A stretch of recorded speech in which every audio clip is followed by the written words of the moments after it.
background, because I feel like we're not talking enough about it, particularly about business aviation. There's 1.3 million people working in business aviation, and a lot of them work in small communities for small businesses. They give back to their community. And a lot of the jobs that are there, you talk to anybody from Bond College, and the gentleman who I shared a panel with Sharon DeViva with, Joe Rivera of Gulfstream. Aviation can change your life. It can change your financial trajectory. There's not enough being spoken about that. We're seeing business aviation being demonized at places like eBase, and we're forgetting about how much business aviation brings in jobs and in opportunities to smaller communities. So I'm talking about the Talent Pledge quite a bit because it is very impactful. I do want to answer your question about STEM. And I don't honestly know the answer to it, what it will take to get more women into STEM.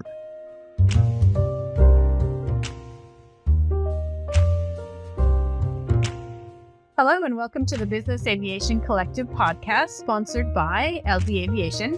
I'm your host, Lindsay, and today we get a chance to talk to Shelley Svoren. She is a board member of the International Aviation Women's Association, in which she produces a podcast, which is called Connect, Inspire, and Lead, which you have to listen to. She's also been one of the Fortune 100 keynote speakers, prolific and proficient speaker as well throughout your career. She's had a career in many different sections as well: finance, aviation, art, wine. Gosh, she's kind of done it all. So I'm really excited to welcome Shelley onto the podcast. Welcome, Shelley. Lindsay, I'm so excited to be here, and thank you for asking me to participate. I'm really flattered. Thank you. Oh, I'm excited to see and hear all about your background. I mean, like I said in that introduction, you have a background in multiple different sections of different industries. So I want to hear all about that.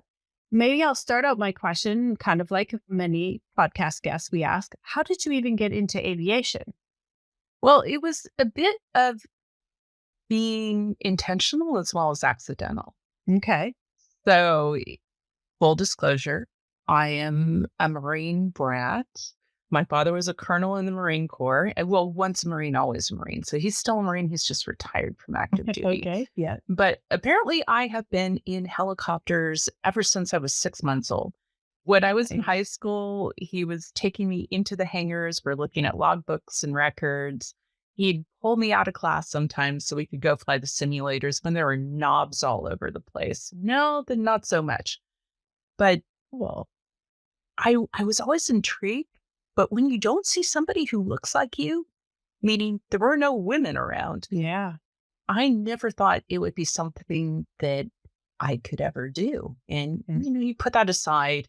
I tested a little too high for my dad's liking to do anything but go into finance, on scoring high on the math on SAT. So I went into finance. Had an interesting career in finance. I like to say that I'm a recovering banker. And before that, I'm a recovering federal banking regulator. But at my last organization, First Republic Bank, which a lot of people may have heard of earlier this year, they were taken over by my first organization that I worked for, the FDIC, and sold to JP Morgan. I met my former boss. And he came on board in 2006 to finance aircraft for high net worth individuals and their companies. And I would bug him every time I would see him. How do you do this? What do you consider? I wanted to understand, how do you even file a lien on an aircraft? What's involved? What do the documents look like? How do you value the aircraft over time? What are the operating costs like, especially in comparison to financing an aircraft? And just in general, how do people use it really? I really wanted to pick it apart rather than think of it as, oh, it's something super cool. I wanted to find out what really are the business reasons for using an aircraft, for owning one, for operating them, and tell me everything that I can't even contemplate. And we would have these great conversations. And he said, one day maybe we'll work together. And I remember he called me when he was in New York and said, I will take whatever time you have because my underwriter decided to leave for Australia in the middle of a deal and is going to be gone for 3 weeks. And I said, well, tell me about the client. Mhm. And because I was working with a number of our art gallery clients in New York, there was this great intersection. And I said, well, I know the background of this individual who's buying the aircraft, Mhm. but I don't know about the aircraft collateral and how to do this. So if you teach me that, I will work with you on it. And he said, done. And that was our first deal in 2007, and the market was just going up. And we closed, by the time I left in April of 2021, we closed over 225 transactions, Wow. over 1.1 billion in commitments, some of which were paid off, some of it due to clients selling aircraft, but that's how much we put on. And we never had a Wow. single repossession. We never had a single loss. And none of our competitors, none of our colleagues could say that. Well, So with every single transaction, I got to know more people in the industry, and I built up these great phone and email relationships. And then I started traveling and I got to see people and really get to know them and become really engaged in how dynamic business aviation is. that is so cool. So you're right, intentional, kind of by accident. Okay, I want to just point out to our listeners, I got a chance to talk to Shelley a little bit before we even started this, but she asks spectacular questions. And I can hear it anytime you're speaking. The tell me more about this. And so I'm going to ask you to tell us more about. Well, here's my first kind of silly question, but I've seen those shows on television where they go and they repossess aircraft. So that's really great that you guys didn't have to do that. I assume that means that you really vetted your clients really well. Absolutely. Okay. What does go into repossessing an airplane? I mean, there's Well, got to be a ton of paperwork. I would say I'll need to get you in touch with Nick Popovich because he's one of the people who has been repossessing, and fortunately we never had to do that. But you have to locate the aircraft, and you need to make sure that all of your liens are fairly solid, that you have not failed to do anything that you should have done. So we were very good at vetting our clients, not just up front, but on an ongoing basis. And we got to know them quite well. We really understood the collateral, but it was more about knowing the people you're working with and building a relationship with them. You have to think in terms of building long-term partnerships Mhm. because what's happened in the past may not be repeated in the future. People think, oh my goodness, you work with such high net worth individuals. Well, Mhm. when high net worth individuals hit a wall, they hit it a whole lot faster and harder than you and I would. So you really have to make sure that you fully understand not just the numbers you're looking at, but the journey to see those numbers and what's going to happen once they acquire that aircraft, how that's going to impact their business, good, bad, or indifferent. Mhm. And the regulation side, you said you kind of came in from the regulation side, FDIC. Can you tell me a little bit about the regulations that are required for aircraft loans, I guess?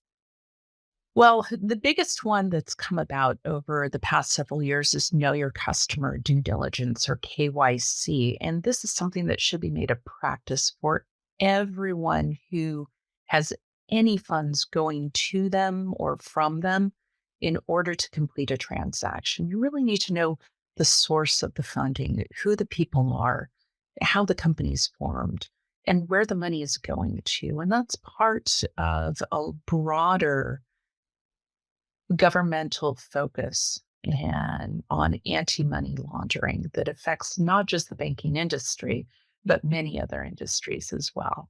So that's the big one. Interesting. As far as regulations, you need to make sure you perfect your lien in the aircraft and the engines. And that's done by filing an aircraft mortgage with the FAA. You need to make sure your documents reflect what you can and cannot do, both you as well as your clients. And so aviation attorneys and also title and escrow companies are really critical at being able to facilitate that and protect both the client as well as the lender's rights and remedies. Interesting. Very interesting. I don't have a lot of experience in that section, so I think that's really cool. All the different pieces that go into it. All right. I kind of want to switch over a little bit. I want to talk about the International Aviation Women's Association. What does that association do? Can you tell us about it and what is your part in that? Well, our mission really is to connect women of excellence in leadership roles throughout the global aviation and aerospace community, whether it be business aviation, commercial aviation, cargo in particular. We have a lot of members of FedEx and we're growing into other areas of cargo as well. But we really get together and focus on the leadership aspect within the aviation industry. When you build up women, they tend to bring others with them. And right now we know that there really is a small amount relative to the global size of the aviation industry of female leaders in it. Mhm. My specific role as the VP of Leader Development, I support 4 committees that are focused on realizing advancing women in leadership roles within the aviation industry. And that is the scholarship, the mentoring, the internship, and the career growth committee. And career growth is really focused on all the activities that are meant to allow our members to take a step forward in their career, making sure that they are ready for that they have the skills, that they have the opportunities, that they have the insight, that they have the clarity, and most of all, that they have the confidence. Wonderful. What a great program. When was the program put in place or created? Well, Iowa itself was created in 1988, and it was predominantly a group of aviation attorneys, female aviation attorneys. And slowly but surely over the years, more women in other leadership roles where they're not responsible for making the aircraft fly. And that's what I like to say is that it is really for the women who do not make the aircraft fly, but they make the businesses run. Mhm. And so Oh. some of our really amazing women in business aviation who are a part of Iowa are Amanda Applegate of SOAR Aviation Law. And so Yeah. you just smile. I recognize. She's amazing. Yeah. Cheryl Barden, the OG, Jennifer Pickerel, both of API. You also have Joe D'Amato as well, who's a member, and Yep. Angel Hauk of Hauk and Christensen, Joanne Barbera, who's another aviation attorney focused on the business aspect of it.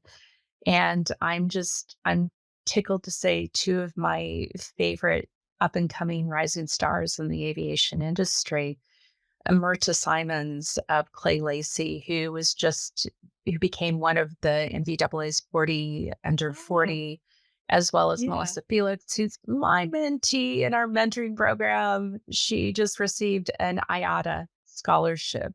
So I'm Cool. tickled pink to say that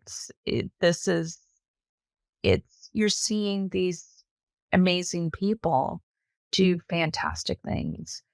And when you see somebody do something, it puts it in your mind, okay, I'm not alone and I can Mhm. do this. Yep. That's wonderful. How does the whole career and mentorship program work?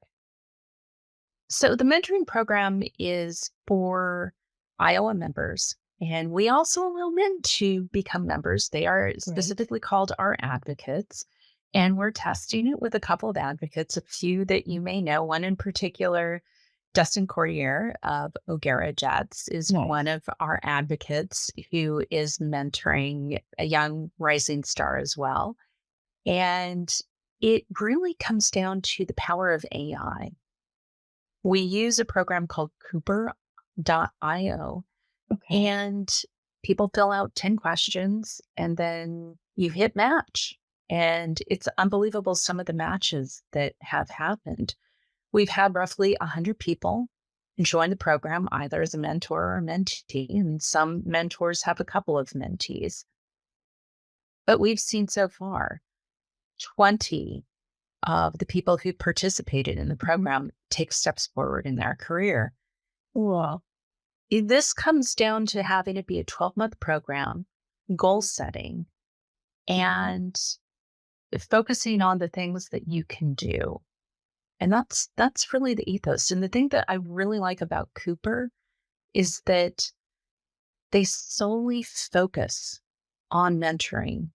They work with Google, they work with Merck, they work with Brown University, they work with the Air Force. So this is all they do. They have over 200 clients. And so they're constantly updating their library, their recommendations. But the program, you can access it on your phone. It allows you to set goals. It allows you to stay updated. And we've been really excited by what we've seen come from it.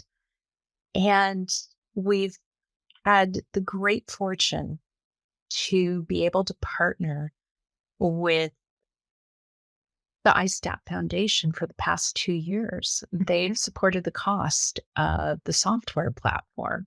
Nice. So it's about saying this is our big goal. This is how we want to knock it out of the park, and we want you to be a part of it with us. That's so great. And I love that you're using current technology, up and coming technology, in order to make that program even better.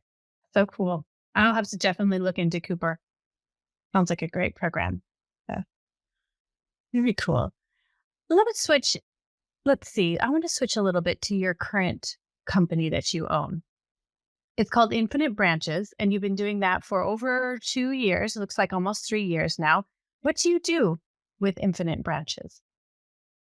What I am doing with Infinite Branches is pretty much working with startup businesses as well as high net worth individuals and their family offices who want to get into the aviation industry and utilize business aviation for their particular activities. So it's providing the advice and sharing the wisdom. And really what it comes down to is providing the connections and the resources to make sure that people who want to achieve certain goals understand the pathway to do that. We all know coming into the aviation industry, you have these sets of ideas of what you can do. Well, you may be able to achieve them, but the pathway may not be that clear. And so having that clarity and making sure you're working with the best people possible is something that I do. I've also worked with my clients to write white papers, to build partnerships with them. One particular client, I helped them get a keynote speaking engagement that really allowed their business and their business presence to take off in a different direction than where it was going. So that's been a lot of fun as well.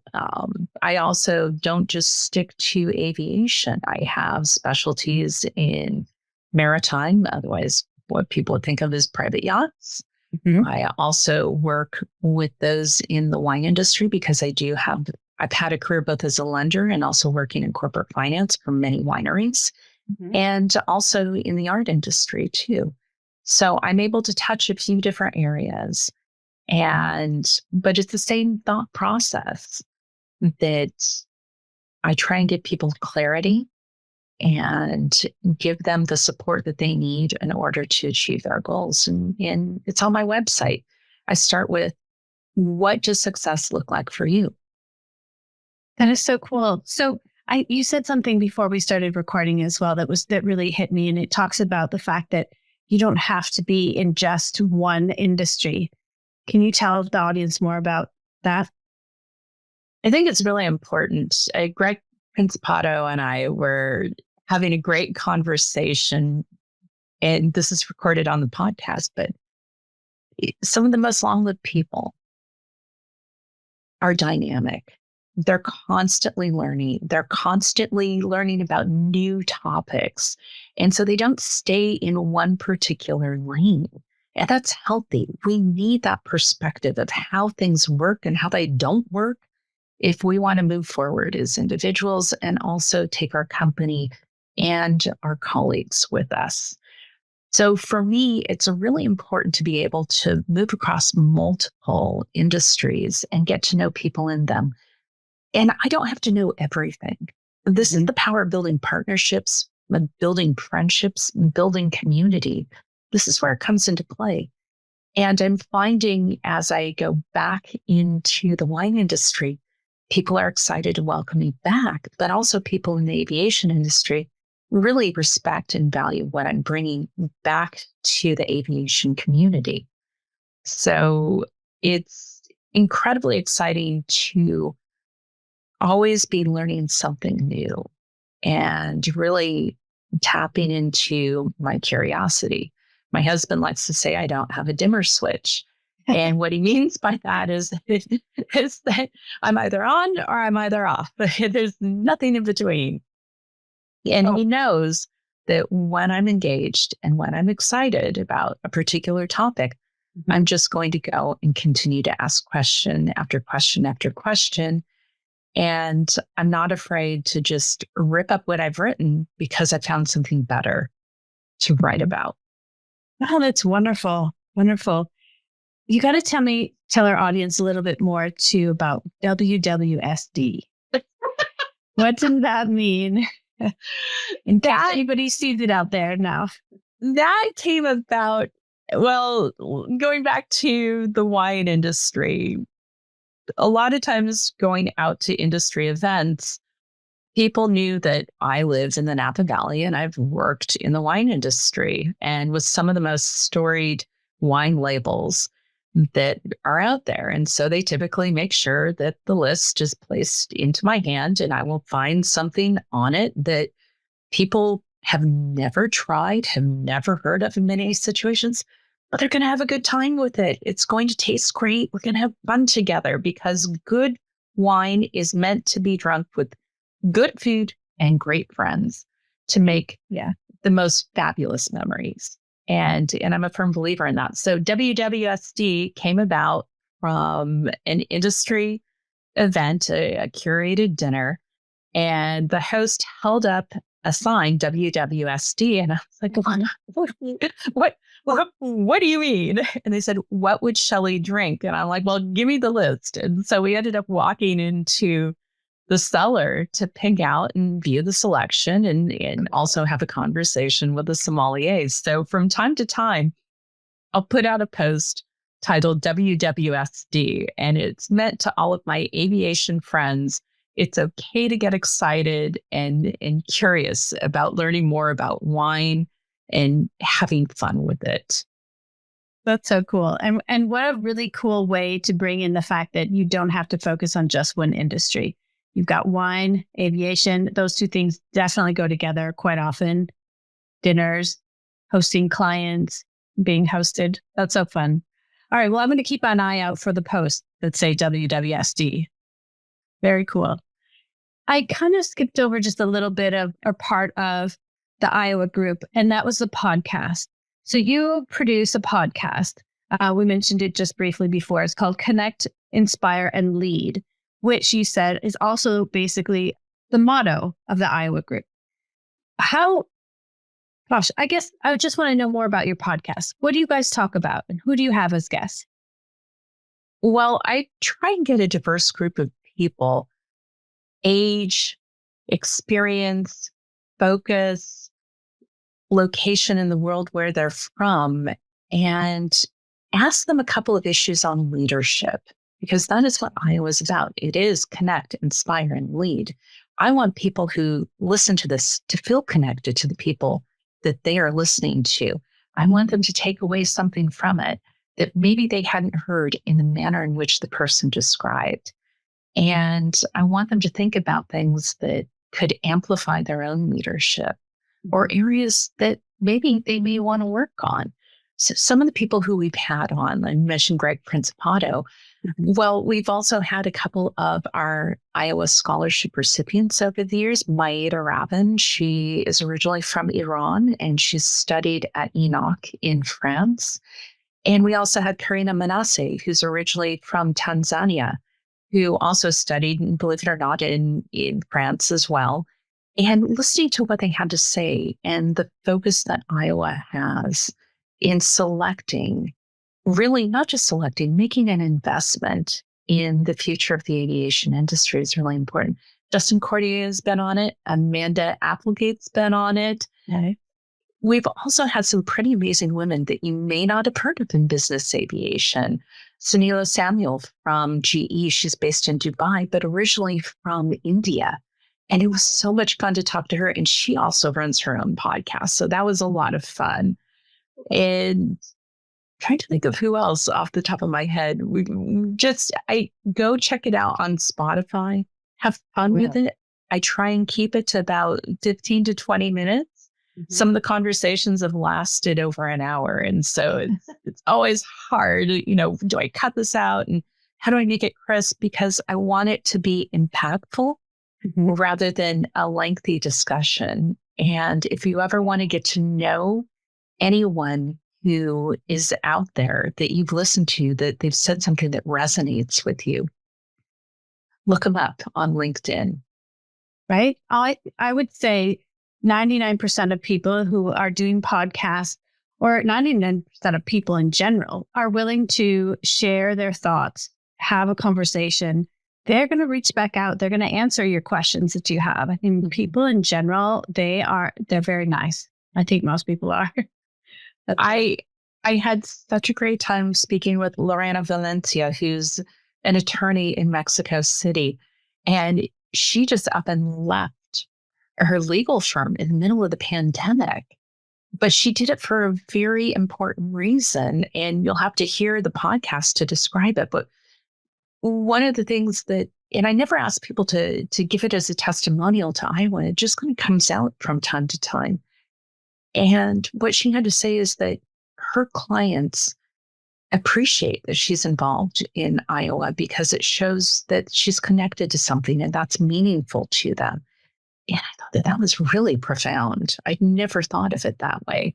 And Sarah Humbleby, who's also an attorney, but based in the Cayman Islands and a native of England, she was saying that she just shared how much, and this has always been my experience with Cayman Island Council, they may all work for different companies, but they work together because that's the ethos of that community. Nice. And I've really appreciated and respected that. Yeah. Oh my gosh, that's so wonderful. I encourage any of our listeners to please go on the website and look up the Iowa group. It's spectacular. You get a chance to speak on podcasts. You are keynote speakers for events. You do quite a bit of speaking. Is that something that you've liked to do all your life? Even today, even though I enjoy it and I prepare for it, still a little bit of little butterflies fluttering around in my stomach every time I get up. And especially when you're on a panel with people who you look around. Like I was on a panel earlier this year with the amazing Sharon DeVivo, who is president of Bond College, and she has become a friend of mine. But I still get butterflies. I look around and I get inspired by people who I connect with.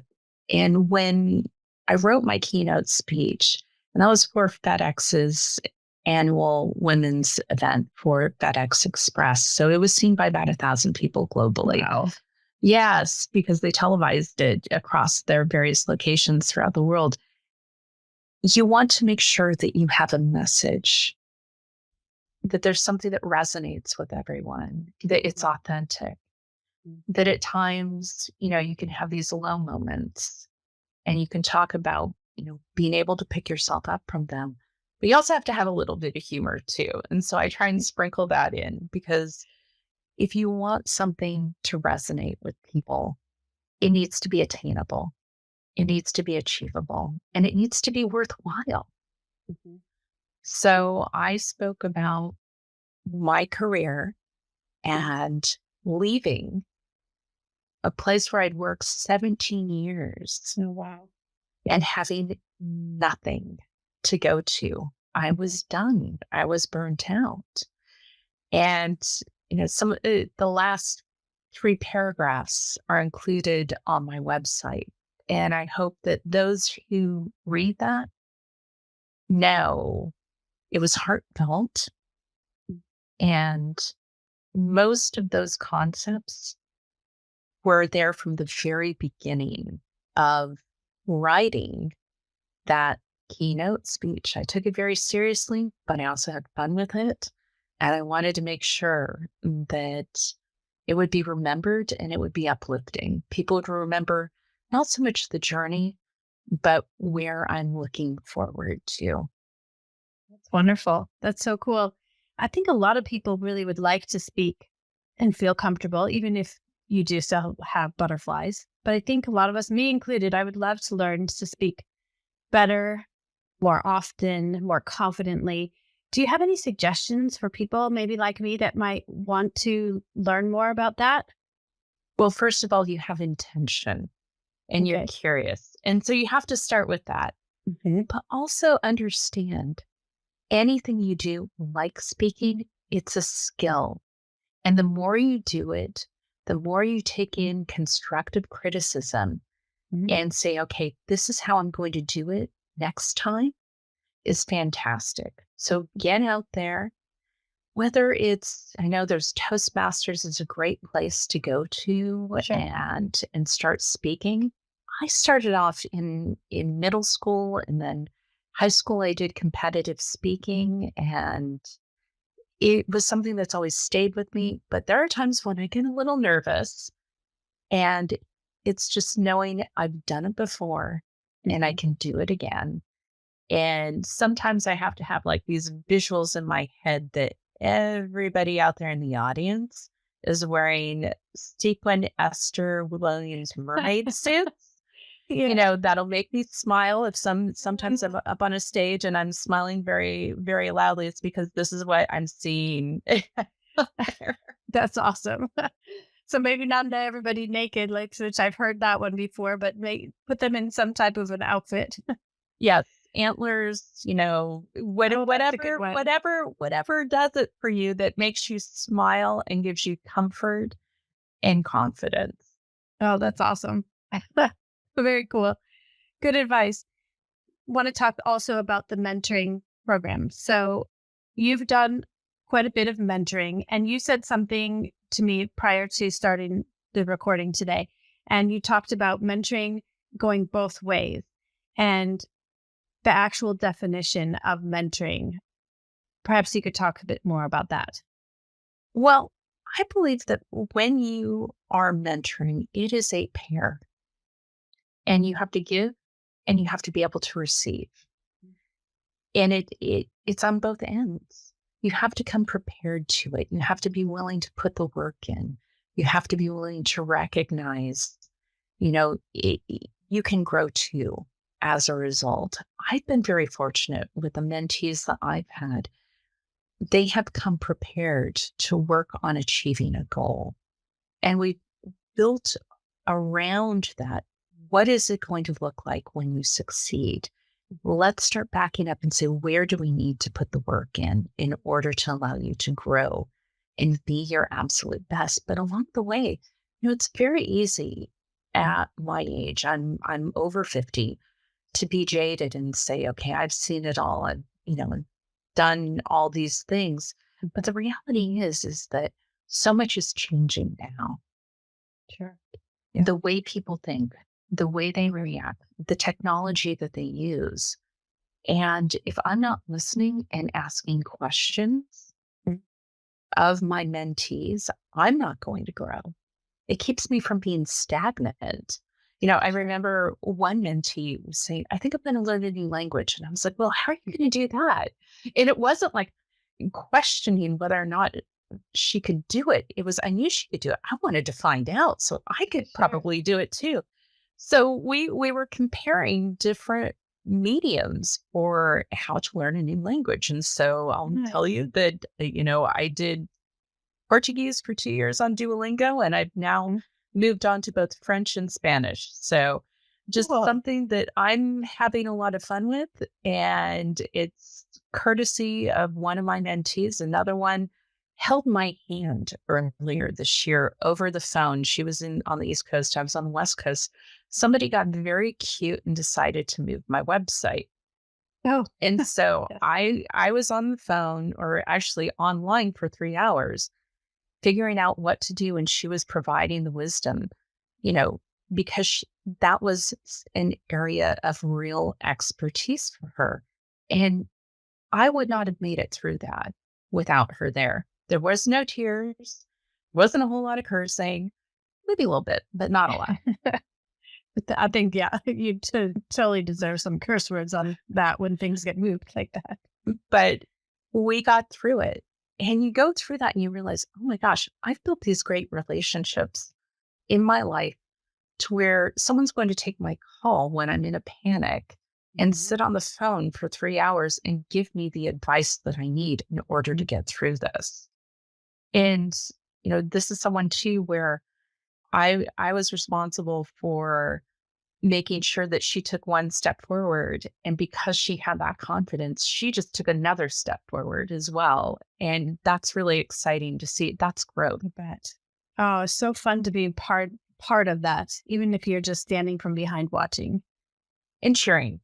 Yeah, and cheering, And definitely. cheering for sure. Oh my gosh. So, Shelley, you are part of a couple other organizations as well, and I wanted to talk to you about those. And one of them is the 100 Women in Finance. I guess I hadn't thought about finance as being heavily male dominated, but it sounds like it is. It definitely is. And finance isn't just banking or investment banking. It runs the Mhm. full gamut: venture capital, private equity, hedge funds, um, family offices, and planning for those. So 100 Women in Finance is really about making sure that the pathway grows for women to join and be a part. When I started in banking, I had very few women to look up to. Mhm. And one in particular who was my quote unquote mentor, and we've been talking about mentoring. This is this is going to be really funny. This goes to show how you can still grow. Was very interested in being the sole female at the table, Ah, okay. if you get my drift. Yes. And this person was extraordinarily good at her job, but it's not what you do, it's the way that you do it that matters. Mm. And there were people who came close to walking off the job because of how she went about achieving these amazing goals. Mhm. It wasn't about partnership. It wasn't about really investing in other people. And she went from bank to bank, and now she's no longer in the banking industry.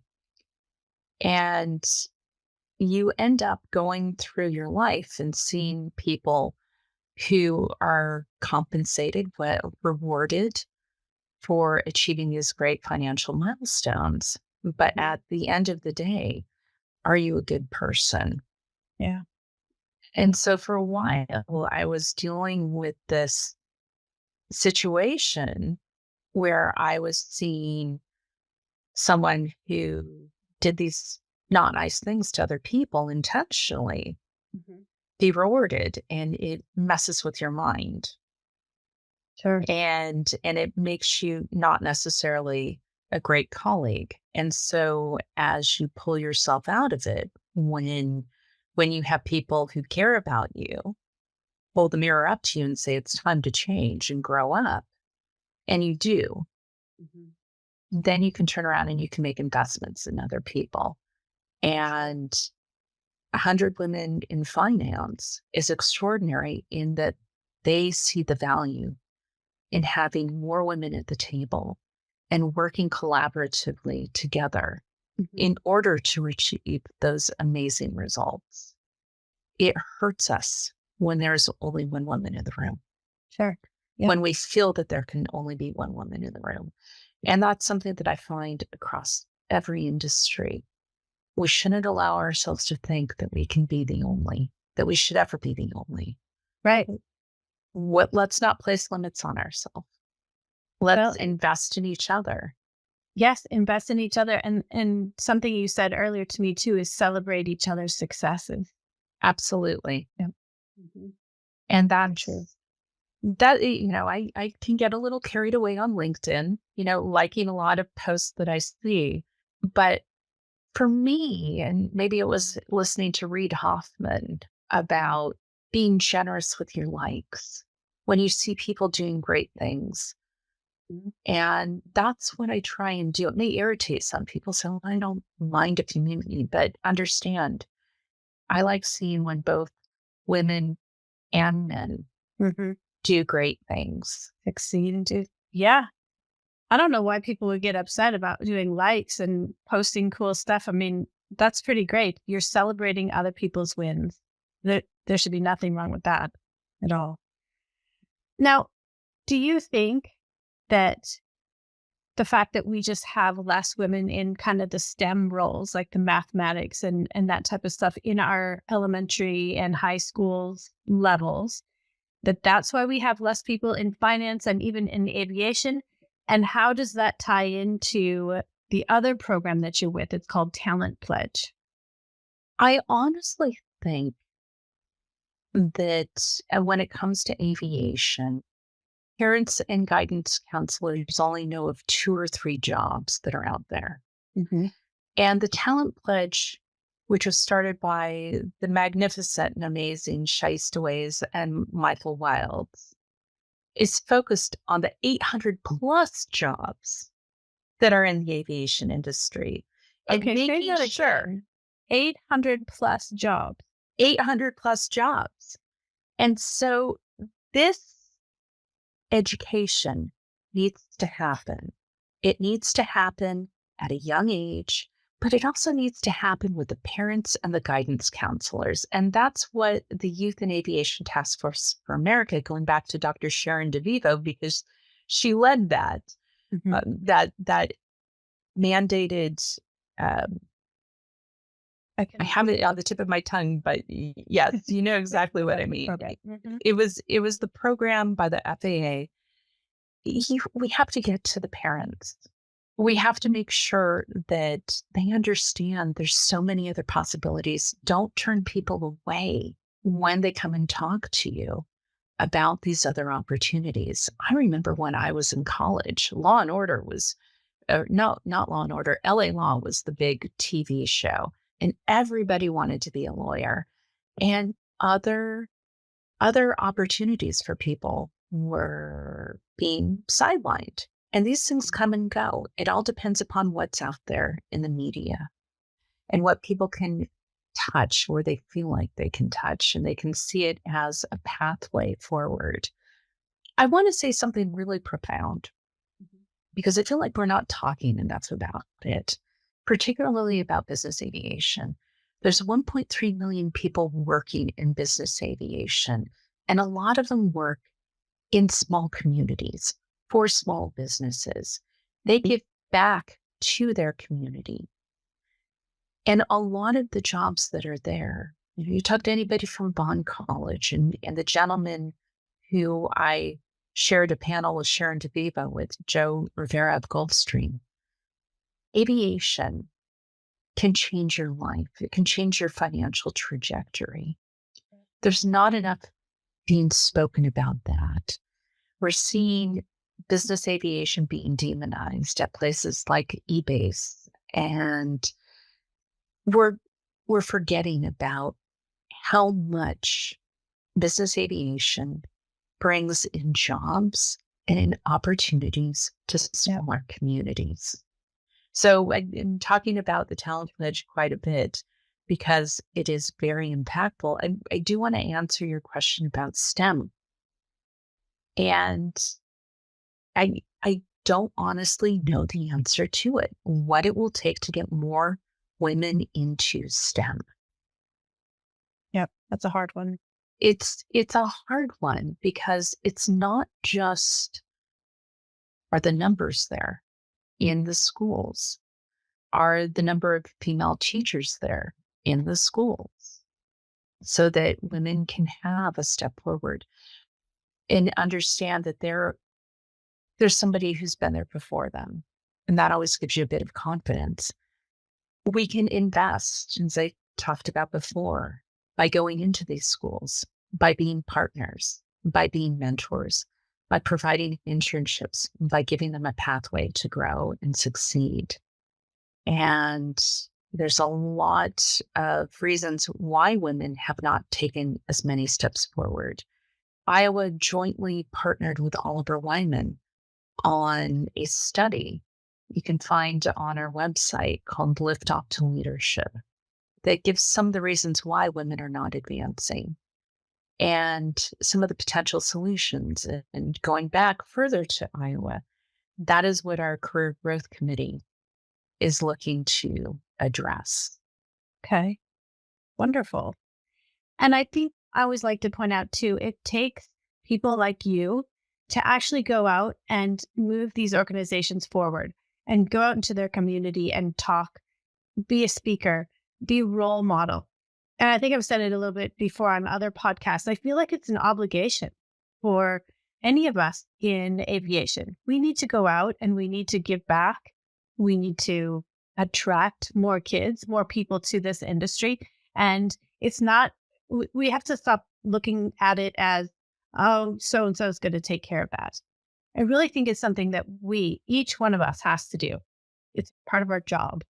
I'll go back to the 1.3 million people working in business aviation. We all have a role to play. No matter our age, no matter what we've accomplished, we have the ability to make impact. I can share with you, in 2021, October 2021, I brought my niece. She was 18 years old, first year of college, to the Iowa annual conference in Charleston, South Carolina. I did it for a couple of reasons. One of which was to get her away from her boyfriend for a couple of days and spend time around some really amazing, accomplished women. Mm-hmm. And there was a panel with Dr. Becky Ludy on it. And Abigail had been with me the entire week, attending different events and just initially throwing up her hands and saying, I don't know why I'm here. I have nothing to say around all of these amazing women. And they said, look, everyone knows you're just starting out. You're still in school. So have fun with it. Get to know them. Learn about some of the challenges they've had to overcome and how they overcame them. Because that level of curiosity, you're going to take the answers to those questions and it will create growth and opportunity for you. Mm-hmm. And she thought about it. She was like, okay. So when Dr. Ludy was up speaking, she's like, I think I have something to say. I'm like, go say it. She's like, no, I'm going to be embarrassed. I'm like, just go say it because we're all talking at high concept about attracting the next generation to the industry. Mm-hmm. They want to hear from you. Sure. And she got up there and she said, I really think everyone here needs to go out to their local schools and talk about what they do. I've been here all week. I've met so many amazing people. I had no idea you could do these things.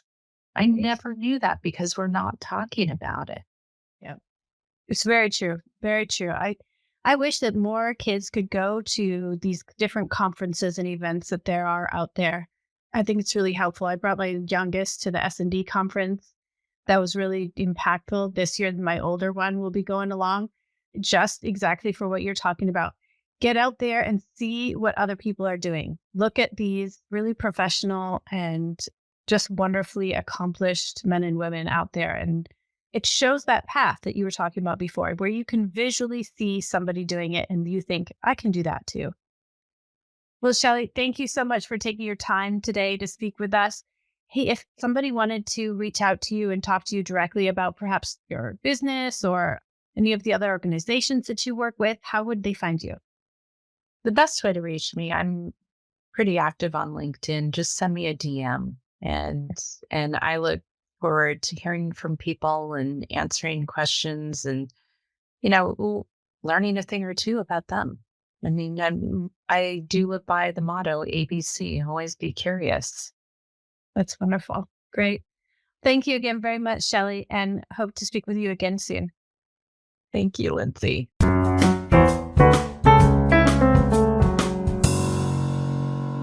Thank you for listening. Please stay tuned for more episodes and check out our website for up-and-coming podcasts. This has been a production of the Business Aviation Collective, sponsored by LD Aviation.